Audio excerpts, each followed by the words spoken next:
जो वज़ीर दाखिला साहब की स्टेटमेंट है बिल्कुल उनका ये पर्सनल ओपिनियन है and we don't comment on this things. However एक चीज़ जो कि इस पे we would like to say that we have been saying earlier also as a primary stakeholder in this security कि good governance is key to security and stability of Pakistan. उसके बगैर आपकी मामलात जो हैं वो हल नहीं हो सकते। आबादी 25 करोड़, सूबे आज भी 4, इंतजामी रीसेट जरूरी है तो होना चाहिए। तर्जमान पाक फौज की press conference, lieutenant general Ahmed Sharif Chaudhry ने कहा, मोहसिन नकवी ने जो कहा वो उनकी जाती राय है, लेकिन सिक्योरिटी के लिए गुड गवर्नेंस शर्त है, इसके बगैर मामला हल नहीं हो सकते। उन्होंने वाज़ेह कर दिया, गुड गवर्नेंस का फैसला आवाम करेंगे।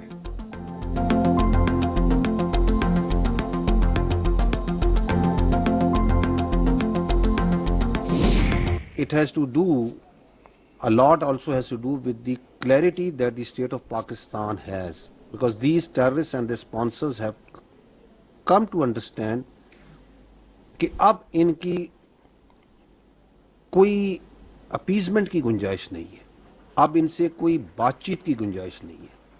तो once they know that the state is telling them very clearly कि या आप रियासत की विल के आगे सबमिट करें आइन और कानून के मुताबिक, और otherwise we are here and we are standing and we are fighting. दहशतगर्दों से कोई बात नहीं होगी, बलूचिस्तान के स्टेक होल्डर्स अवाम हैं।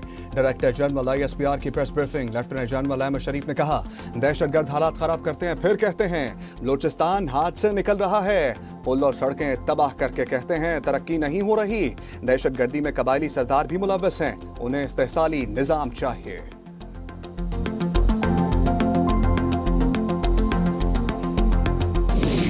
पाकिस्तान और कश्मीर एक दूसरे के अटूट अंग है। कश्मीर पाकिस्तान की शरत था, है और रहेगा। अगर पाकिस्तान का सबसे लाडला जो बच्चा है ना वो कश्मीर है, तो हकूक के ऊपर उन्होंने गेम चलाई। रियासत ने कहा कि रियासत को उससे भी अंदाजा था कि इनके पीछे जो सा ना ये चीज़ें, कहा कि ये खुद एक्सपोज होंगे अपने आप, और एक्सपोज हुए। रियासत का सबसे लाडला कश्मीर है, ये पाकिस्तान की शरत था, है और रहेगा। तर्जमान पाक फौज की गुफ्तगू, लेफ्टिनेंट जनरल अहमद शरीफ चौधरी ने कहा, मुजाहिरीन से इलेक्शन में हिस्सा लेने को कहा गया, उन्होंने हकूक के नाम पर खेल खेला, उनके मकासद सामने आ चुके हैं, जिसने जुल्म किया उसे जवाब देना पड़ेगा।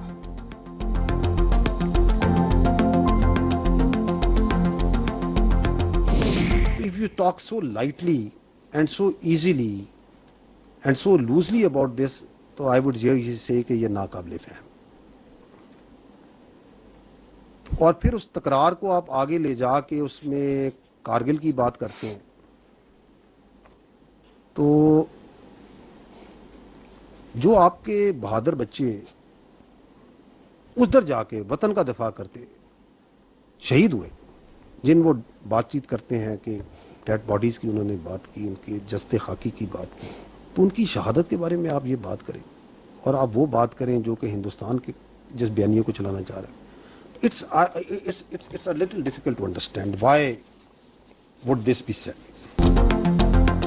मालूम नहीं शोहदा से मुतल्लिक ऐसा बयान क्यों दिया गया, इस पर भारत अपना बयानिया चला रहा है।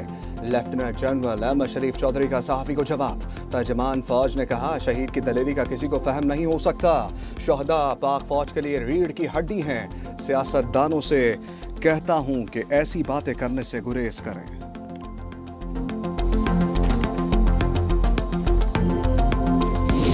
ये जंग एक लाहासिल जंग है, इस जंग से कुछ हासिल होने वाला नहीं है। ये पाकिस्तान ता क़यामत रहने के लिए है और इंशाअल्लाह ताला ता क़यामत रहने के लिए होगा। किसी का बाप इस मुल्क को तोड़ नहीं सकता है। मुल्क में अजीब साजिश हो रही है, सियासत नहीं रियासत जरूरी है, शोहदा से मुतालिक बयानबाजी की गई। सियासत करनी है तो मेरे खिलाफ कर लें। वज़ीर आला बलूचिस्तान सरफराज बुगटी का पासिंग आउट परेड से खिताब, कहा, बलोच कौम को लाहासिल जंग में डाला गया, राह हक पर आना है तो हमारे दरवाजे खुले हैं। कश्मीर की सरहद पर खड़ा हमारा सिपाही सिर्फ सरहद का हिफाजत नहीं करता, वो अपना घर, अपना माँ बाप, अपने बच्चे छोड़कर, अपनी जान खतरे में डालकर पाकिस्तान की हिफाजत करता है। मैं पहले भी कह चुका हूँ, पाकिस्तान की फौज हमारा रेड लाइन है। पाक फौज हमारी रेड लाइन है, हमारे सिपाही किसी सियासी बहस का निशाना नहीं बनने चाहिए। बिलावल भुट्टो का वीडियो पैगाम। चेयरमैन पीपल्स पार्टी ने कहा, सरहद पर खड़ा सिपाही हमारे लिए अपना आज कुर्बान कर रहा है, उनकी इज्जत हमारी जिम्मेदारी है, हर कुर्बानी का एहतराम किया जाएगा, शोहदा के लवाहिकीन को इंसाफ मिलेगा। बड़ी तकलीफ के बाद मामूली रिलीफ, हुकूमत ने पेट्रोल पर 12 पैसे कम कर दिए, 336 रुपए 3 पैसे का हो गया। डीजल पर 66 पैसे कमी की गई, कीमत 392 रुपए 38 पैसे हो गई। एलपीजी भी महंगी कर दी गई, ओगरा ने 13 रुपए इजाफा कर दिया, 241 रुपए किलो हो गई।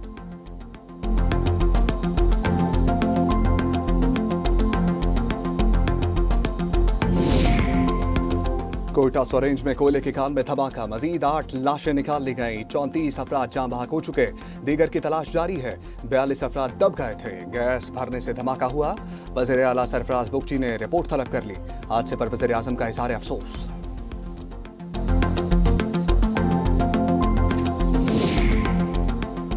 ब्रॉड पीक पर 4 कोहपेमाओं की लाशें मिल गईं, आर्मी हेलीकॉप्टर के जरिए 2 लाशें स्कर्दू मुंतकिल।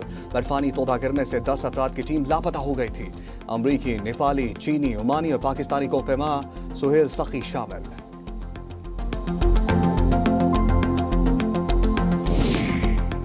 पेशावर में मूसलाधार बारिश से नदी नालों में तुगयानी, मिथरा, कुंडरखेल और दीगर इलाके ज़ेर-ए-आब। बाड़ा में भी पानी घरों में दाखिल हो गया।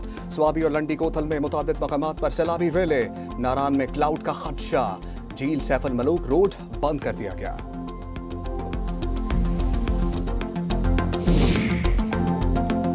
पंजाब में भी बादलों की धुआंधार इनिंग्स, रावलपिंडी में मसरियाल रोड पर बच्चा नाले में डूब गया, नाला लई की सतह बुलंद होने लगी। इस्लामाबाद, अटक, शोरकोट, मियां चन्नू, ननकाना साहब, करोड़ पक्का, शकरगढ़ में भी अब्रे रहमत बरस पड़ा। हरिपुर और खानपुर में जल थल एक हो गया, मरी में खाली इमारत जमी बोस हो गई।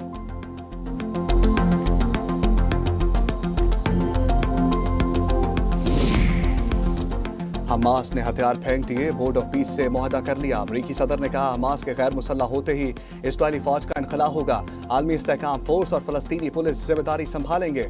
हमास ने कहा, इसराइल ने मुआहदे पर अमल ना किया तो हम भी नहीं करेंगे। मुआहदे पर वज़ीर आज़म शहबाज शरीफ ने खैर मकदम किया।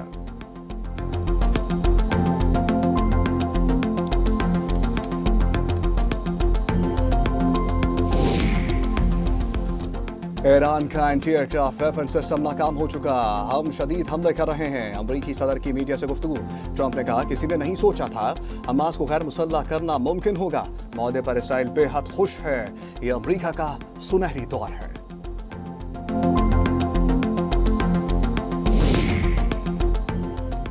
अमरीका ने बेगुनाहों का खून बहाया, उसे कीमत चुकाना होगी। मैंने आपके बाद रेशम में आबादी को निशाना बनाया, ईरानी स्पीकर का बयान। मोहम्मद बाकिर ने एक्स पर लिखा, अमरीका हर रोज अपने हाथ नए जुर्म से गंदे कर रहा है, इसे जर्ब लगती है तो शहरियों का खून बहाता है।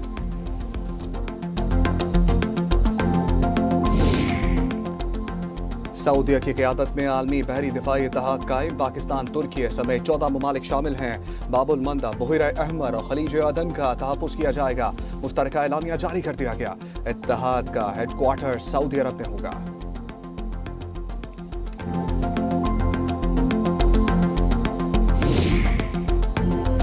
मराकज से 60,000 तारकिन वतन स्पेन में दाखिल हो गए। समुद्री और ज़मीनी रास्ते से सेवोटा में एंट्री दी, गैर कानूनी तरीका अख्तियार करने पर झड़पें, 40 अफराद हलाक हो गए। स्पेन वज़ीर आज़म पेड्रो सैंचेस ने कहा, यह स्पेन की खुद मुख्तारी की खिलाफ वर्जी है, इंसानी स्मगलर अदालती फैसले की गलत तशरीह कर रहे हैं।